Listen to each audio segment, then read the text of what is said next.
Bienvenue dans cette nouvelle édition du Morning News. Au sommaire, le parti au pouvoir en Guinée équatoriale fait le bilan du dialogue politique qui a eu lieu en novembre dernier. Un constat positif, même si le PDGE regrette le retrait de plusieurs formations de l'opposition. Comme chaque année, les étudiants ivoiriens ont été nombreux à avoir tenté le concours d'entrée de l'Institut Polytechnique de Yamoussoukro, un concours sélectif pour un établissement où l'enseignement est réputé de qualité. Et le taux de prévalence du VIH-Sida est en net recul au Burkina Faso de 7% en 1986 lors de l'identification des premiers cas. Il s'établit aujourd'hui autour de 1%. C'est donc un bilan positif que le Parti démocratique de Guinée équatoriale dresse du dialogue politique qui a eu lieu en novembre dernier. La direction du PDGE estime en effet que des avancées ont été réalisées. Et surtout, elle indique que la porte est toujours ouverte pour les formations de l'opposition qui sont retirées du dialogue. Un reportage de Franck Defina. Que retenir du dialogue politique en Guinée équatoriale ? Dans sa volonté d'unir le pays, le président équato-guinéen Théodore Obiang Nguema Zogo avait lancé en septembre dernier un appel au dialogue national avec toutes les composantes de la classe politique. Mais le retrait de plusieurs partis politiques d'opposition de la table des négociations semble avoir réduit les espoirs que beaucoup avaient portés en cette rencontre.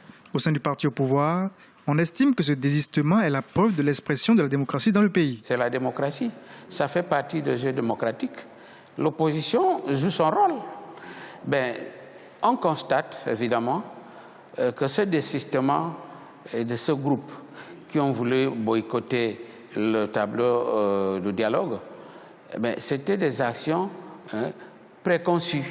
Mais le problème véritable qui est passé, c'était qu'ils ont donné des conditions préalables pour que le dialogue puisse s'initier.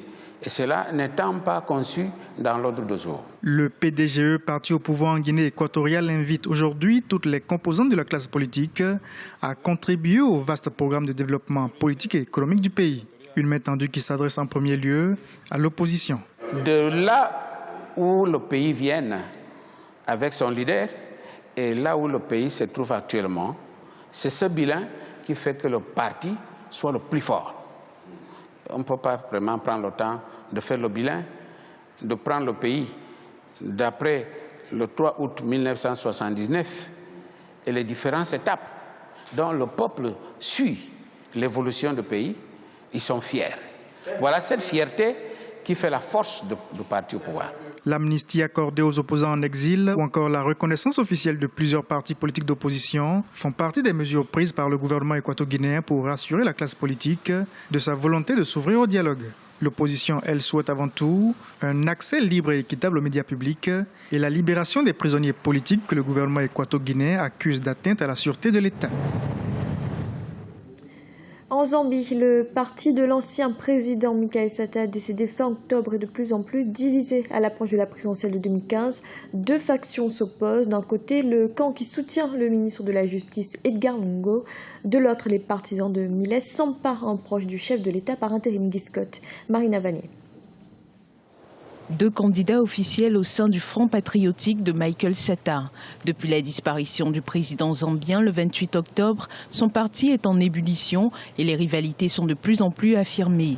Le congrès du parti, scindé en deux, a élu le ministre de la Justice Edgar Lungu comme candidat pour la présidentielle de 2015, ainsi que Miles Sampa, un proche du président par intérim Guy Scott. Les deux candidats issus de deux congrès du même parti, donc le parti PF, en fait, ils ne font que compliquer la donne en Zambie. Edgar Lungu, qui est ministre de la Défense et d'ailleurs qui a été limogé de la vice-présidence du parti, qui est revenu par la force des manifestants, déjà il est favori parce qu'il y a beaucoup de gens qui sont de son côté. Parce que l'autre candidat, Sampa, qui est le candidat du vice-président en intérim et qui ne peut pas se présenter, Scott, aura du mal vraiment à percer au niveau du peuple zambien. Cette scission majeure au sein du Front patriotique s'est intensifiée avec des procédures judiciaires visant les deux camps. L'affaire risque à nouveau d'être portée devant les tribunaux, ce qui pourrait profiter au parti de l'opposition zambienne. Cette bataille de succession au niveau du parti, surtout au niveau de la présidence de la République, est vraiment une manifestation des prochaines divisions au sein de du peuple zambien. Et c'est pas, mais l'opposition ne pourra pas gagner les élections même s'il y a ces divisions. Au moins 9 candidats dont le fils et la femme du président Sata étaient en lice pour prendre les rênes du parti. Les prochaines élections sont attendues en janvier 2015. Dans l'actualité également, nouveau rebondissement dans le procès du président kenyan Uhuru Kenyatta devant la Cour pénale internationale. Ce mercredi, les juges ont donné 1 semaine à l'accusation pour apporter des preuves supplémentaires. À défaut, la procureure Fatou Bensouda devra retirer ses charges. Aminata Diak. 1 semaine, c'est le délai donné par les juges de la Cour pénale internationale à la procureure Fatou Bensouda pour qu'elle démontre des preuves supplémentaires contre le président kenyan Uhuru Kenyatta. L'actuel chef de l'État est soupçonné de crimes contre l'humanité pour son rôle présumé dans les violences post-électorales de 2007-2008 au Kenya. Dans un communiqué, la Chambre a ordonné à l'accusation de déposer soit des preuves qui justifieraient la tenue d'un procès, soit un avis indiquant le retrait des charges. Ceci est tout à fait normal. Les juges agissent dans le cadre et dans le respect des principes du procès juste et équitable. À savoir que la durée de ce procès doit être raisonnable, ça ne peut pas s'étirer sur des années.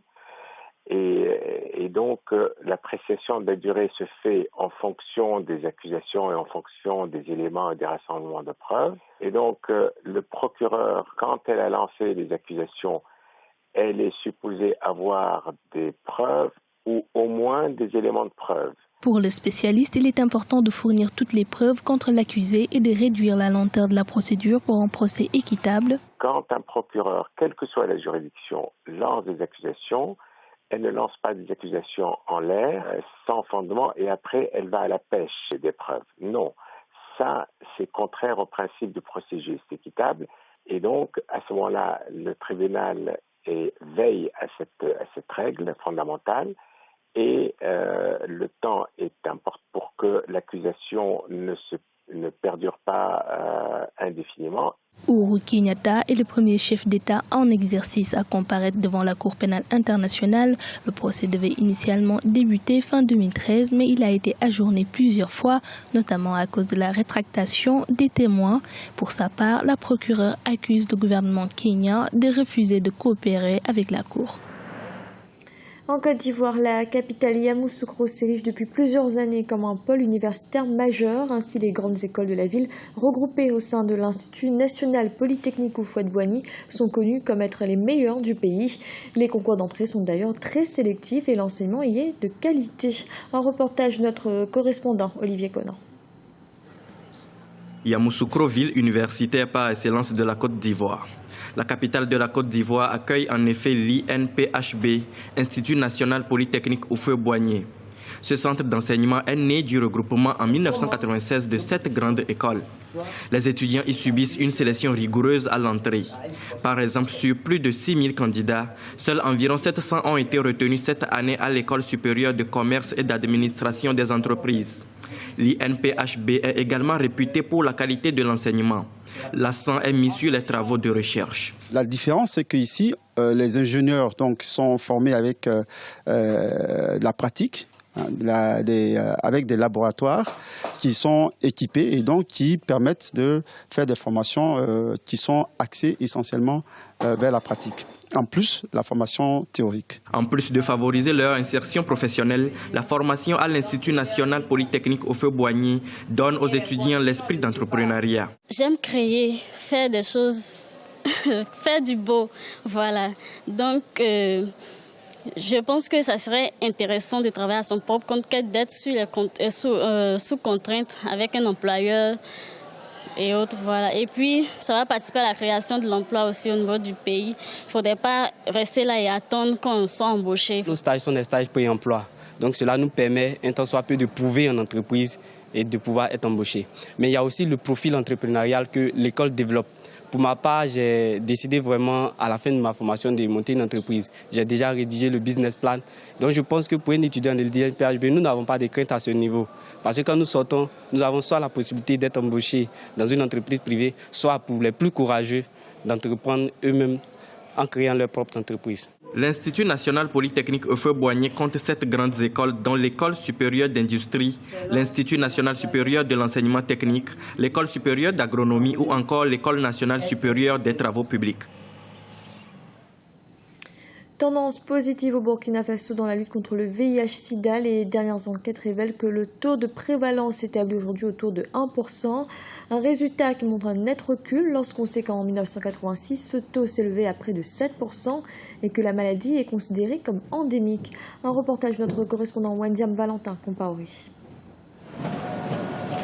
Au Burkina Faso, le taux de prévalence du VIH-Sida est en nette régression. Ce taux s'établit autour d'1% aujourd'hui, alors qu'il y a encore quelques années, les statistiques avaient révélé 7% de taux d'infection.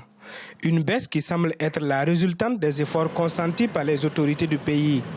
Depuis 2001, le Conseil national de lutte contre le sida a été mis en place pour prévenir la maladie. C'est ainsi qu'en 2010, les antirétroviraux sont devenus gratuits au Burkina Faso, avec pour objectif d'atteindre 0 cas d'infection et 0 décès liés à cette maladie dans les 15 prochaines années. C'est important parce que ça permet de relancer encore que le VIH est là. Il faut toujours faire attention et surtout en faisant le test, parce que vous ne pouvez pas savoir si vous avez le VIH ou non si vous ne faites pas le test. Le taux de prévalence reste encore élevé au sein de certains groupes cibles. À titre d'exemple, chez les routiers, il est d'environ de 16%. Une situation peu reluisante. Pour renverser la tendance, des initiatives sont développées pour atteindre et sensibiliser ces personnes vulnérables. Et l'unité mobile également nous permet d'avoir accès à ce qu'on appelle des populations clés. C'est des populations qui sont beaucoup plus à risque de l'infection par le VIH, mais qui, du fait de la stigmatisation, ne fréquentent pas les centres. L'un des plaidoyers des associations de lutte contre le sida est la promotion du dépistage volontaire, anonyme et gratuit, et la communication pour un changement de comportement. Un plaidoyer qui porte déjà ses fruits. J'étais un peu réticent, mais récemment j'ai connu une fille là, et donc c'est elle qui m'a beaucoup incité à me présenter là aujourd'hui pour le test. Voilà, donc elle m'a fait comprendre que les tests de dépistage, ça avait une grande importance pour tout un chacun de nous. Cette année, les dirigeants du monde entier se sont engagés à éradiquer le sida d'ici à 2030. Le Burkina Faso, qui a connu ses premiers cas depuis une trentaine d'années, demeure également dans la même optique. C'était le journal de la rédaction. Merci de l'avoir suivi. Retrouvez dans un instant une nouvelle édition de l'information.